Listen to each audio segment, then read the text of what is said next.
Muslim is the one who avoids harming the Muslims with his tongue and hands. Good Muslim is the one who avoids harming the Muslims with his tongue and hands. Good Muslim is the one who avoids harming the Muslims with his tongue and hands.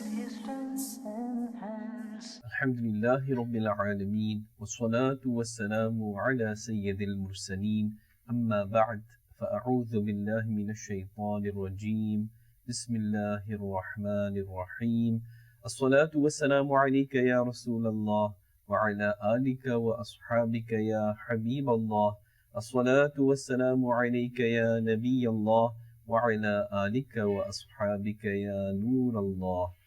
Dear viewers and listeners of Madani Channel, welcome back to this wonderful silsila, The Ideal Muslim. And for those of you out there who have been watching these episodes, you know by now that we cover diverse topics that affect the life of a Muslim and how to achieve and fulfill our purpose of life, how to achieve and become that ideal Muslim. So stay tuned right to the end, inshallah Azza wa Jal, before we go into today's topic, which will affect each one of us, because each one of us deals with different kinds of people. And that's our topic for today, regarding our relationship with other people, with fellow Muslims in particular, not just family members, but friends or people outside the home, at the workplace, college, school, etc. So stay tuned, inshallah Azza wa Jal. Before we continue, make those good intentions. Keep these principles in mind, that the more good intentions one makes, the more thawab and reward that person may attain from the court of Allah Azza wa Jal. And if a person is doing any good action, any good deed, but there's no good intention, then there's no reward for that. Rather, we make it our habit that before we do anything good, ensure that there's some good intentions. The more good intentions, the more thawab, inshallah Azza wa Jal. So what good intentions can we make now? As we always do, as Amir Ahl Sunnah Barakatuhum Al-Aliyah, the founder of Dawud Islami, and other Muballighin advise us that make the good intentions that I'm listening, I'm watching to this silsila of Madani Channel for the pleasure of Allah Azza wa Jal and the beloved Rasul Sallallahu Alaihi Wasallam. Then what I learn, I will try my best to act upon that, to practice upon that, and to teach others as well. So take out your notebooks, your pens, your papers. I hope that you will take down the important Madani pearls, the important points, and you can always refer to these at a later stage, inshallah Azza wa Jal. There's a very beautiful narration regarding the benefits of reciting salawat or durood pak or salutations upon the cream of creation, the owner of Jannah, the knower of the unseen, the intercessor of the ummah, our beloved master, Rasulullah sallallahu alaihi wasallam. It is mentioned when two believers, they make salam and they shake each other's hands, and whilst they are shaking hands, they recite durood or salat upon Nabi sallallahu alaihi wasallam. Allah Azza wa Jal removes some of the minor sins of those people until they leave their hands. Allahu Akbar. Imagine, it seems like a very simple thing. It seems insignificant that you're just shaking somebody's hands, a handshake, a simple handshake. But we can put this towards our benefit. And this is one thing we must be greedy for. As believers, as Muslims, as ummatis of the beloved Rasul Sallallahu Alaihi Wasallam, be greedy for good deeds. Don't be greedy and chase this dunya. This world is not loyal. But if we are loyal to Allah Azza wa Jal and our beloved Master Sallallahu Alaihi Wasallam, then inshallah Azza wa Jal, we will truly succeed in this world, in the grave and in the hereafter. Let us recite durood pak and salawat. Sallu ala al-Habib, sallallahu ta'ala ala Muhammad, sallallahu alaihi wasallam. Now, regarding our topic, each person out there, wherever you are in the world, you have different kinds of relationships, whether with your spouse, your parents, your children, your siblings, your close family, distant family, friends, people at the workplace, or if you're a student in college, school, or university, or wherever it is, in the home and outside of the home as well. Our relationship with people is necessary that we create that relationship from an Islamic perspective. And Islam teaches us every facet of life, every angle of life that you can think of. Islam teaches this. It's only up to us that we go out and we seek this knowledge. And as it is mentioned, that seek knowledge from the cradle to the grave. We're never too young, never too old to continuously seek knowledge. But remember that the categories or the divisions of knowledge is that we go out to seek it with a sincere heart. We seek that Islamic knowledge, we understand correctly from authentic Sunni ulama, scholars of Islam, and we practice this with good intentions and transfer this knowledge to others. You know, if you learn something good and perhaps out of laziness or forgetfulness, we don't practice upon that. But if we taught that to another Muslim and that person practices because we taught them, we transferred that knowledge, then you still get the reward because you are the one who transferred this knowledge. Subhanallah Azza wa Jal. This is the mercy of Allah Azza wa Jal, and this is our beautiful deen of Islam. Sallu ala al-Habib sallallahu ta'ala ala Muhammad sallallahu alayhi wa sallam. Therefore, it's necessary that we learn what are the rights of the people. In our previous episodes, we had touched on rights and relationships with different people, with the spouses, with the parents, with the children, with the neighbors as well. And now we are going to touch, and this topic is going to revolve around the rights of the people in general, but in particular, Muslims, our fellow Muslims. Remember something, the Ummah, that is, those who believe in Allah Azza wa Jal, those who are the Ummah of the beloved Rasul sallallahu alaihi wasallam, the followers of the beloved Rasul sallallahu alaihi wasallam, is like one unit, is like one body, wherever you are in the world. Think about this, when you're performing salah, every single Muslim, the more than 1 or 1.5 billion Muslims around the globe, they are performing salah facing the same direction. This is equality in Islam. When you are standing in salah, Islamic brothers go to the masjid and they are standing shoulder to shoulder. And at your feet side, when you're going to sajda, the person behind you, you don't know who it is. It could be a very wealthy person, but his head is near your foot. So what I'm trying to say is, Islam shows equality. Islam teaches brotherhood. It teaches unity amongst the believers. Subhanallah Azza wa Jal. So this ummah, this nation, this Islam, these Muslims, wherever they are in the world, is one unit actually, is one body.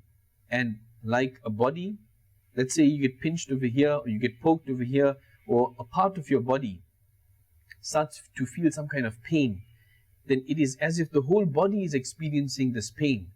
So wherever our Muslims, fellow Muslims are in the world, if they are going through some kind of difficulty, some kind of calamities and troubles and problems, we must not feel that I'm not having those troubles, I'm not having those problems, so I must just not worry about it. The least we can do is make dua for them. If you cannot assist them financially or in any other way, make dua for them, for your fellow Muslims. And you'll notice this, Amir Ahlul Sunnah, Hazrat Allama Maulana Abu Bilal Muhammad Ilyas Attar Qadri, Dawud Barakatuhum Al-Aliyah, the founder of Dawud Islami, continuously does this and encourages us, the Muballighin of Dawud Islami, the Muballighat of Dawud Islami, to also include fellow Muslims wherever they are in the world and they are going through different kinds of sufferings. Make dua for them as well. We don't know them. We don't know their names. But what is the thing that keeps us in common? Or what is the thing that makes us as one unit? Is Islam, is our Iman, is we believe in Allah Azza wa Jal. We believe in the beloved Rasul sallallahu alaihi wasallam. We believe in the hereafter. We believe in the resurrection. After a person passes away, he will be resurrected. We believe in the accountability, the hisab and kitab. We believe in Jannah, paradise, and Jahannam, hell. We believe in the realities of the qabr, the grave. So all these things, it puts us on a common level. Subhanallah Azza wa Jal. Nevertheless, this ummah is one unit. It is one body. And we should be sympathetic towards each other. Assist each other in whichever way we can.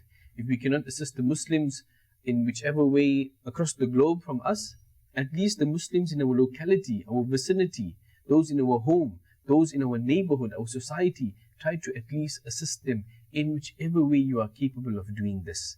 And make dua at least for those Muslims who are suffering in the world. We make that dua, Ya Allah Azza wa Jal, through the wasila of the beloved Rasul Sallallahu Alaihi Wasallam, through the wasila of the Sahaba Ikram Alayhim Ridwan, through the Ahlul Bayt and the Awliya Allah. May Allah Azza wa Jal remove their suffering, and may Allah Azza wa Jal grant them victory, inshallah Azza wa Jal. Sallu ala al-Habib sallallahu ta'ala ala Muhammad sallallahu alayhi wa sallam. There is a very beautiful hadith mentioned in Sahih al-Bukhari that the beloved Rasul sallallahu alayhi wa sallam has stated, La yu'minu ahadukum hatta yuhibba li akhihi ma yuhibbu li nafsihi. Allahu Akbar. How profound is this? These few words, one statement, is so short but so profound in meaning. It means that none of you can become a complete believer, a perfect believer, a true believer, unless he loves for his fellow Muslim, for his brother, what he loves for himself. Allahu Akbar. Many of us, we love to have enough wealth, enough income. What are the things we love? Make a list of it. What you do is sit down quietly one place and make a list of all these things that I like to have, I love to have, what that I have, and I appreciate that I have these things, whether it's a couple of cars or houses or a good business, a good job, etc. Now, if Allah Azza wa Jal has given me so much that I have more than my needs, there's a difference, wants and needs. The needs are the basic necessities. If I have more than this, and should I not also want these kind of things for my fellow Muslim, for my blood brothers and sisters, for my parents, my spouse, my children, my fellow Muslims out there that I know or I don't know? This is a true believer. We should start making this mindset. Remember, they say that you change your mindset and you change everything. We need to start thinking from an Islamic perspective. We need to start behaving and acting according to Islamic teachings as well, inshallah Azza wa Jal. Remember, one's parents and blood relatives, they deserve kind treatment of ours more than everybody else in society. You are only there because of your parents. No matter how high you reach up the ladder, you are there because of your parents. Yes, we have touched on this in a separate episode before.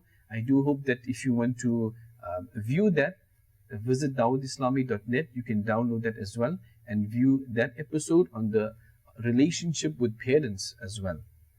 Nevertheless, so blood relatives and parents, they deserve the most amount of respect and kind treatment more than anybody else. However, few people pay attention to this. It is very sad indeed, and we need to fulfill those rights. If we don't, what happens? We violate the rights. It leads to a breakdown in the relationships with others as well. Nevertheless, there's a beautiful hadith narrated by Sayyidina Abdullah ibn Umar radiallahu anhuma, that the beloved of Allah Azza wa Jal sallallahu alayhi wa sallam said, listen carefully. Nabi sallallahu alayhi wa sallam says, 3 people will not enter paradise, will not enter Jannah. The one who distresses his parents, the person who is the youth, and the woman who adopts the masculine style. The youth, is that person that does not worry where his wife goes, what his wife does. This person will not enter paradise. That woman who imitates the men and adopts masculine styles will not enter paradise. And that person who distresses their parents will not enter paradise. May Allah Azza wa Jal make us obedient to our parents and treat them with the honor that they deserve. They are only there for a short period of time. In fact, all of us. And parents we cannot substitute. Friends, others out there, we can change. But parents, no matter how they are, how they behave with us, we must still maintain our respect with them. Now, along with parents, other close relatives, such as brothers and sisters, etc., they deserve respect as well. They should be mutual respect. You respect them and they respect you. This is what Islam wants from us. Islam wants from us to mend relationships, not to break it. Allahu Akbar. Keep this principle in mind, that after the father, the grandfather and the elder brother, they are the ones who are closer to the person. The elder brother, in fact, what it means is in place of the father. Let's say a person's father is sick, is bedridden, or a person's father has passed away. Now, if there's an elder brother, he is in the place of the father. The beloved Rasul sallallahu ta'ala alayhi wa alihi wasallam has stated, the right of an elder brother upon his younger brother is like the right which a father has upon his children. Subhanallah Azza wa Jal. Moving ahead, many of us, we are living in this dunya, but we want to live long. We want an increase in age, and we want an increase in our rizq, our sustenance, our income. I mean, you hear it. Many people complain, there is no barakah, there is no blessings in my family, in my home, in my income, in this and in that. Many a times, we do this with our own hands, unfortunately. We do things which lead to the disobedience of Allah Azza wa Jal and the beloved Rasul sallallahu alayhi wa sallam. We transgress and we go beyond the limits of the Islamic sacred law, the commands and orders of Allah Azza wa Jal and the beloved Rasul sallallahu alayhi wa sallam. And then too we still expect that there must be barakat and blessings in our home, in our children, in our rizq, our income as well. The beloved Rasul sallallahu alayhi wa sallam has stated, Allahu Akbar, listen to this beautiful hadith as recorded in Mustadrak, that whoever wants a long life, and increase in sustenance and income and protection from a bad death, should fear Allah Azza wa Jal and treat his relatives politely. Treat his relatives politely. This we have covered in a previous episode as well, the rights of relatives and family members. Do obtain that from dawoodslami.net as well. Now, on this point regarding a bad death, the worst kind of a death is a person who passes away without Iman. Iman, your faith, your Iman, your faith is your most prized possession as a believer, your greatest asset. If this is stolen, everything is lost. Then there is no hope, because Iman is that certificate, is that permit that allows you entry into paradise, that allows you to enjoy the benefits and the blessings of Jannah, of paradise, which is everlasting. This world is mundane. This materialistic world is going to end. It is temporary, like our lives. But in the hereafter, that is the true life, where a person will either be in paradise or in hell. May Allah Azza wa Jal grant us, all believers, all Muslims, protection against the adhab and the punishments of the grave and the hereafter. Sallu ala al-Habib, sallallahu ta'ala ala Muhammad, sallallahu alayhi wa sallam. Another important point, the ulama ikram, the honorable scholars of Islam have mentioned that the person, the Muslim, who does not fear losing his Iman and has this mentality, I'm a Muslim, I'm born a Muslim, I come from a Muslim family, so whenever I do in between, doesn't matter, I'm going to die as a Muslim. It doesn't work like this, my dear viewers and listeners of Madani Channel. The ulama ikram have mentioned, the scholars have mentioned, the person who does not care about his Iman, probably that is the one who will pass away without Iman. May Allah Azza wa Jal protect our Iman, protect the Iman of our families, our children, and our future generations as well. Ala Hazrat Imam Ahmad Raza Khan, rahmatullahi ta'ala alayhi, our master, has mentioned, in fact somebody asks him, what can I recite? Is there any wazifa or something that I can recite so that at the time of passing away, I pass away with Iman? And Ala Hazrat, rahmatullahi ta'ala alayhi, one of the things he had mentioned is, recite Surah Al-Kafirun. Amir Ahl Sunnah Tam Barakatuhumul Aliyah also constantly advises us to do this, that when you are going to sleep, at night when you are going to sleep, after you finish read your du'as and wadha'if, your incantations, Durood Pak, etc., Ayatul Kursi, the last thing you do is recite the entire surah of Surah Kafirun one time and then sleep away.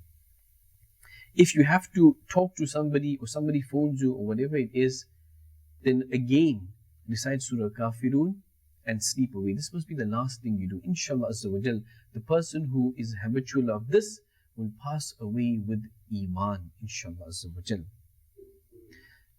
As I mentioned, Islam teaches us to mend relationships with others and not to break it. The beloved of Allah Azza wa Jalla sallallahu alayhi wa sallam has stated, this is recorded in Sahih al-Bukhari, the one who breaks relations will not enter paradise, will not enter Jannah. Allahu Akbar. Each believer out there, all of us, myself included, we want to enter paradise. We don't want to suffer the torments in the fire of hell.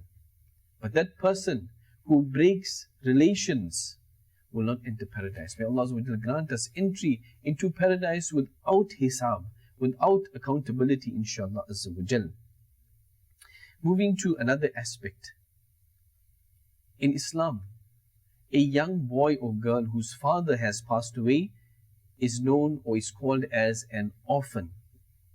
And as soon as this young boy or girl grows up and becomes baligh, that is mature, reaches puberty, they are no longer considered as an orphan. And there's a great reward for treatment of orphans. Perhaps you may know many of our children out there, our Madani boys and girls, little ones, their father has passed away.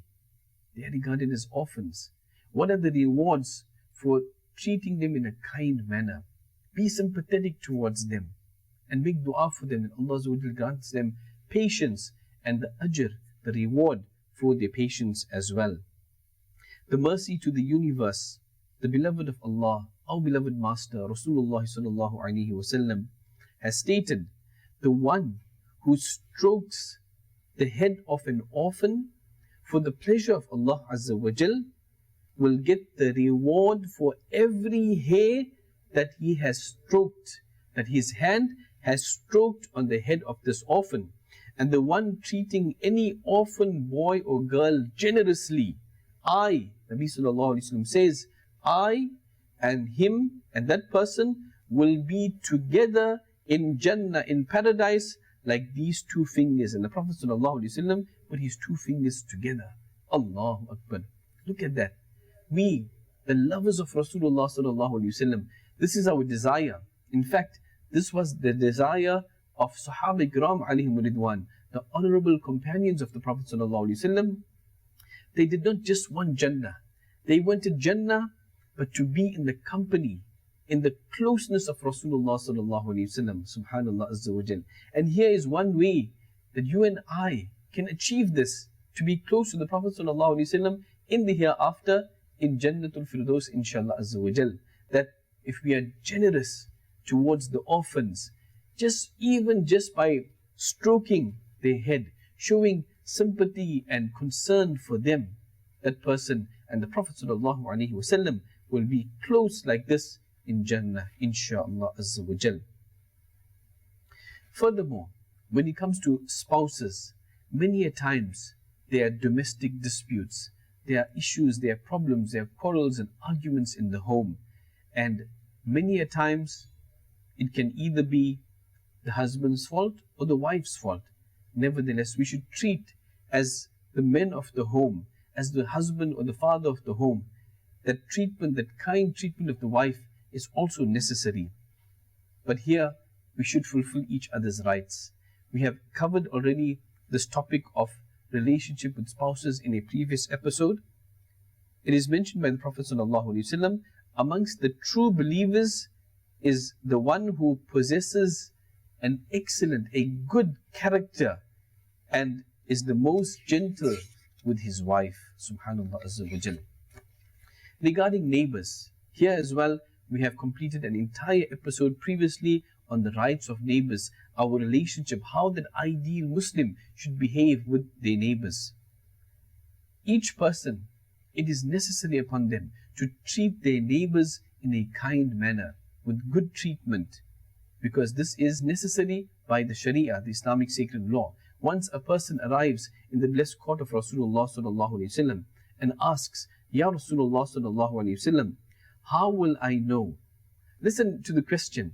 How will I know if I have done something right or wrong? The beloved Rasul sallallahu alaihi wasallam replied, when you hear your neighbors saying that you have performed something correct, something right, indeed, then you have performed something correct. And when you hear them saying, when you hear your neighbors saying that you have done something wrong, indeed, you have committed a wrong. Look at this, how weighty it is, that the opinion of the neighbors. So have a good connection and relationship with neighbors as well. Sallu ala al-Habib, sallallahu ta'ala ala Muhammad, sallallahu alayhi wasallam. Once during a journey, our beloved Master, Rasulullah sallallahu alayhi wasallam said, whoever has a spare transport should give it to the one who does not have any. Whoever has spare food should give it to the one who does not have food. And in this manner, he sallallahu alaihi wasallam spoke of other things as well. If you have this, then give it to the person who doesn't have. You know, we say, sharing is caring. Look at this. What is this? Our beautiful deen of Islam, our most beloved and blessed Rasul sallallahu alaihi wasallam is practically teaching us this concept of sharing is caring. That if you have this, then the person who doesn't have, if it is spare that you have, give it to that person. That person will benefit from it. Sayyidina Abu Sa'id Khudri radiyallahu ta'ala anhu says, in this manner, Nabi sallallahu alaihi wasallam mentioned different materialistic items until we felt that nobody has the right of keeping anything which was spare. Allahu Akbar. To this amount, to this limit, that we thought that if we have something spare, it doesn't belong to us. This is what we thought. It still belongs to them. But this concept of sharing is caring is taught to us practically by the beloved Master, Rasulullah sallallahu alaihi wasallam. Now you out there, myself firstly, that if we have things that Allah Azza wa Jal has blessed us with, which is more than our needs and our necessities, do we know what is the condition of our brothers and sisters? Perhaps they may need something, but they cannot afford it. And we have something spare, or many people have several spare items of the same thing. Why don't we give it to them? Even one. What about your neighbors who are right next door? What about your family members? What about fellow Muslims, whether they are close or they are abroad? We should think about these things, my dear viewers and listeners of Madani Channel. This concept of sharing is caring. Let us practically apply it in our lives. Let us fulfill the rights of our fellow Muslims, whether they be our spouses, our parents, our children, our siblings, our neighbors and other Muslims as well. Do join us on our next episode of this wonderful silsila, The Ideal Muslim. Sallu ala al-Habib, sallallahu ta'ala ala Muhammad, sallallahu alayhi wasallam. Good Muslim is the one who avoids harming the Muslims with his tongue and hands. Good Muslim is the one who avoids harming the Muslims with his tongue and hands. Good Muslim is the one who avoids harming the Muslims with his tongue and hands.